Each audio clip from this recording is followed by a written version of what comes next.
Good morning, dear students. Today we are going to start this chapter third, glimpse of the past. देखिए इसमें सबसे पहले आपको before you read इसमें आपको मैंने बताया था, पहले इंट्रोडक्शन दे चुकी हूँ।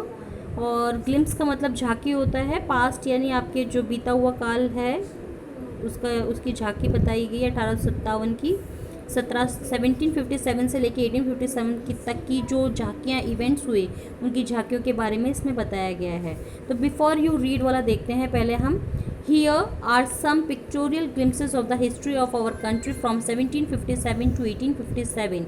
These pictures and speech bubbles will help clarity or understanding of the conditions that led to the event known as the First World War of independence in 1857। देखिए यहाँ पर हमारे देश की सन 1757 से 1857 तक के इतिहास की चित्रात्मक झलकियाँ हैं। ठीक है, ये तस्वीर उक्ति मुखड़े यानी कि तस्वीरें, पिक्चर्स मीन्स तस्वीरें होती हैं, स्पीच बबल्स मीन्स होता है उक्ति मुखड़े।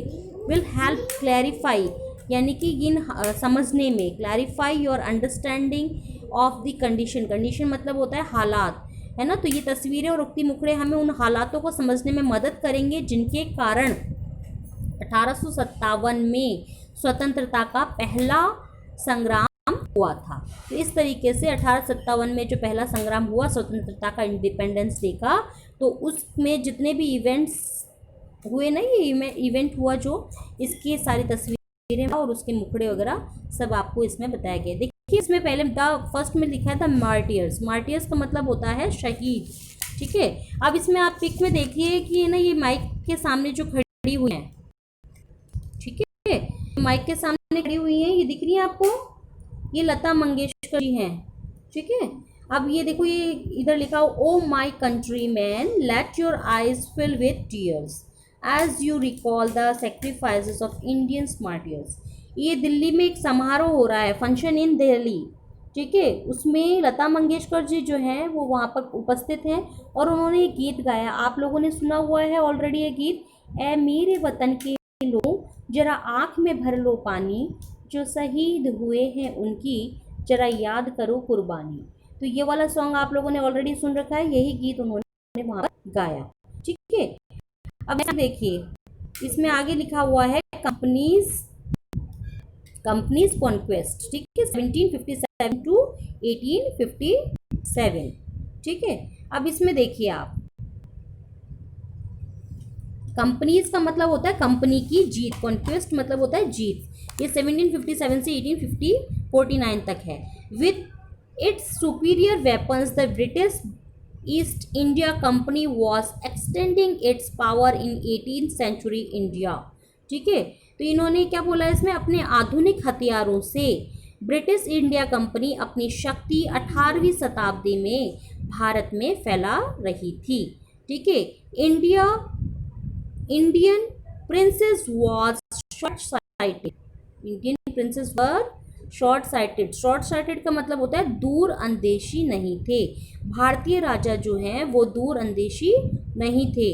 वो राजा, दैट अपस्टार्ट राजा, वह call the English merchants they will help me to defeat him.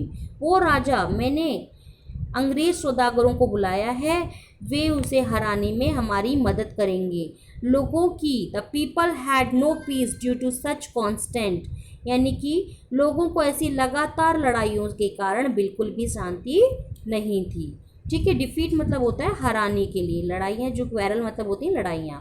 ठीक है, अब नेक्स्ट इसमें आगे देखिए, the rivalries have the East India Company and it could easily subdue Indian princes one by one. ये दुश्मनियाँ जो थी, रिवलर्स मतलब होता है दुश्मनियाँ, है ना। ईस्ट इंडिया कंपनी को फ़ायदेमंद रही, हेल्प रही, है ना, बहुत ही फ़ायदेमंद रही जो इनके आपस की बीच की जो दुश्मनी थी। और एक के बाद एक उनके भारतीय राजा समाप्त होते चले गए, वन बाय वन, यानी एक के बाद एक इंडियन जो भारतीय राजा थे वो समाप्त होते चले गए। A far-seeing rulers like the brave Tipu of Mysore fought the British till he died fighting। इन्होंने बोला है कि एक दूर अंदेशी राजा जैसे बहादुर टीपू सुल्तान ने अंग्रेजों के खिलाफ मरते दम तक युद्ध किया। ठीक है, टीपू सुल्तान का नाम तो आप लोगों ने सुना है ना ऑलरेडी। तो उन्होंने युद्ध लड़ा, ठीक है, अंग्रेजों के खिलाफ। Thank you God, thank God there is peace in the country now, no more wars and no looting by thugs. इन्होंने बोला इन्होंने बोला कि जो ये दूर अंदेशी राजा था, उसके बाद उन्होंने बोला भारतीयों की इन विजयों को लेकर उनकी प्रतिक्रियाएं, रिएक्ट टू दीज कॉन्क्वेस्ट, यानी जो जीते हो रही थी उन पर इंडियन जो लोग थे उनकी क्या प्रतिक्रिया थी। तो यहाँ पर बोल रहे हैं thank God there is peace in the country and now no more wars and no looting by thugs, यानी कि भारतीयों की जो प्रतिक्रिया थी इसमें था शुक्र है भगवान का, अब इस देश में शांति है, अब और युद्ध नहीं होंगे और ना ही ठगों और पिंडरियों द्वारा लूटमार होगी। It is God our destiny is linked with them, किनसे लिंक थी, भगवान ने। It is God who sent the British, भगवान ने अंग्रेजों को भेजा है और हमारी किस्मत, डेस्टिनी मतलब हमारी किस्मत, हमारा भाग्य जो है वो उनसे जुड़ी है। ठीक है, किनसे जुड़ी हुई है, अंग्रेजों से। तो ये जो है इन्होंने पूर्ण समर्पण भाव कर दिया था अंग्रेजों के प्रति कि भाई अब जो भी है सो उनके हाथों में है। ठीक है, the white man has killed और डिथ्रॉन्ड आवर किंग्स, जो अंग्रेज थे गोरे जो थे उन्होंने हमारे राजाओं को या तो मार दिया या सिंहासन से बेदखल कर दिया। डिथ्रॉन्ड मतलब बेदखल करना है ना, हमारे राजा जो थे उनको बेदखल कर दिया। सम किंग्स वर नॉट गुड, कुछ राजा जो थे वो अच्छे नहीं थे, परंतु आखिरकार वे हमारी धरती के ही थे। But after all they were all of this land, यानी हमारी धरती के ही थे लेकिन अच्छे नहीं थे, वो अंग्रेजों के साथ मिले हुए थे। Now we have become slaves of foreigners, अब हम विदेशियों के गुलाम हो चुके थे, विदेशी जो लोग थे उनके हम गुलाम बन चुके थे। अब आगे देखिए ब्रिटिश रूल जो है वो ब्रिटिश शासन जो है 1765 से 1836 तक का बताया गया है। इसमें क्या हुआ, religious leaders preached ideas like untouchability and child marriage. इन्होंने बताया है कि रिलीजियस लीडर जो धर्म के जो शिक्षक थे वो गलत धारणाओं जैसे छुआछूत है, अनटचेबिलिटी मतलब क्या होता है छुआछूत, और बाल विवाह है ना का प्रचार कर रहे थे।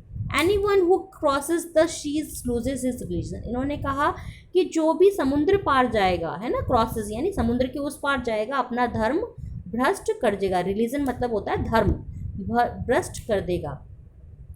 ठीक है, संसार के, अब इन्होंने बोला all the misery in the world is due to women, इन्होंने बोला कि सारी जो दुखों का कारण है वो स्त्री के कारण है, संसार के सारे दुख जो हैं वो स्त्री के कारण हैं। वे किस्मत वाली होती हैं, इन्होंने क्या बोला कि वो किस्मत वाली होती हैं जो कि अपनी पति के साथ ही सती हो जाती हैं, मर जाती हैं, ऐसी धारणाएं वो फैला रहे थे। The truth was that Indians had lost self respect, the British scorned them, यानी कि जो ट्रुथ क्या था, सच्चाई क्या थी, सच तो ये था कि हिंदुस्तानी जो है वो अपना स्वाभिमान खो चुके थे। सेल्फ रिस्पेक्ट यानी अपना खुद का स्वाभिमान वो खो चुके थे, अंग्रेज उसका फ़ायदा उठा रहे थे। द ब्रिटिश स्क्रॉन्ड देम, यानी कि उसका फ़ायदा उठा रहे थे। The natives are unworthy of trust, incapable of honesty. ठीक है, यहाँ के जो निवासी थे, नेटिव्स मतलब निवासी जो थे, वो झूठे हैं, सच्चाई से परे हैं। True your honour but I am honest, लेकिन सच है सरकार लेकिन मैं बहुत सच्चा हूँ। Being merchants the British wanted quick profits, their heavy taxes forced farmers to abandon their fields, but your men are taking all my crops, you are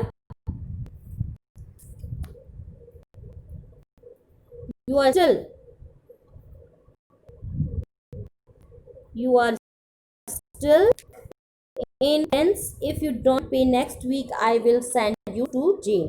उन्होंने कहा कि जो मर्चेंट्स जो थे ना, मर्चेंट्स यानी कि व्यापारी थे, ये तो सौदागर थे, अंग्रेज जो थे वो सौदागर थे, सौदागर होने के कारण अंग्रेजों को ज़्यादा चाहिए था, है ना, क्विक प्रॉफिट्स यानी जल्दी फायदा चाहिए था। दे आर हैवी टैक्सेस, यानी उनके भारी करों के कारण किसानों की ज़मीन भी छिन गई थी। Farmers to abandon their fields, यानी अबेंडन यानी कि उनकी छिन गई थी वो। But your men are taking all the crops, वो जो किसान है वो बोल रहे हैं कि आपके, परंतु आपके आदमी मेरी सारी फसल लेकर जा रहे हैं। You are still in arrears, if you don't pay next week I will send you to jail। उन्होंने बोला कि तुम अभी कर्जदार हो, एरियर्स मतलब होता है कर्जदार, यदि तुम अगले हफ्ते तक उन्हें नहीं लौटाओगे तो मैं तुम्हें जेल भेज दूंगा, ऐसा अंग्रेज जो अधिकारी है, व्यापारी है, वो रहा है। ठीक है, इस तरीके से स्टिल द ब्रिटिश जो है invented other methods which gave them more profits. अब वो फिर भी अंग्रेजों ने फ़ायदा कमाने के लिए और तरीके ईजाद किए हैं ना, वो और तरीके ढूंढ रही थी किस तरीके से इन भारतीयों का फ़ायदा उठाएं और हम अपना फ़ायदा करें। The good manufactured in England should not have any import duty when brought into India, यानी कि जो भी इंग्लैंड में बनने वाला सामान था जो भारत में आ रहा था बिना आयात ड्यूटी के भेजा जाए। तो फिर दूसरा बोल रहा है the East India laws begin to Indian industries, है ना। तो ये बोल रहा है कि बहुत ही अच्छा आइडिया है कि इंग्लैंड से जो बना सामान है, मैन्युफैक्चर किया हुआ सामान है, वो बिना आयात ड्यूटी के भेजा जाएगा। तो ये बहुत ही अच्छा आइडिया है, विचार है। The East India Company's laws begin to cripple Indians industries. उन्होंने बोला अंग्रेजों ने कुशल कारीगर के क्या किया था, बिल्कुल अपने कानूनों के द्वारा जो हमारी हिंदुस्तानी जो उद्योग थे ना, वो बिल्कुल ख़त्म होने लगे थे, उनकी स्थिति बहुत ही बिगड़ने लगी थी, चरमराने लगी थी। ईस्ट इंडिया कानून जो थे बहुत ही स्ट्रिक्ट थे और वो अपना फ़ायदा देख रहे थे, उससे हिंदुस्तानी उद्योग जो थे वो चरमराने लगे। अब आगे देश में इन्होंने बोला inability famines fared between 1822 and 1836 15 lakh Indians died of starvation, यानी इनकी जो वो थी ना, जो रूल्स रेगुलेशंस थे वो इतने बेकार थे, अपना फ़ायदा सोचते थे। उससे क्या हुआ कि 15 लाख इंडियंस जो थे वो 1822 से 1836 तक के में भूख, स्टार्वेशन मतलब होता है भूख के मारे मारे गए। The British policies ruined the expert artisans and their business, जो ब्रिटिश पॉलिसीज जो थी उसके अंतर्गत कुशल कारीगरों के अंगूठे भी कटवा दिए। अब ये जो है वीडियो मैं यहीं पर कंप्लीट कर रही हूँ। नेक्स्ट वीडियो जो मैं बनाऊँगी उसमें आप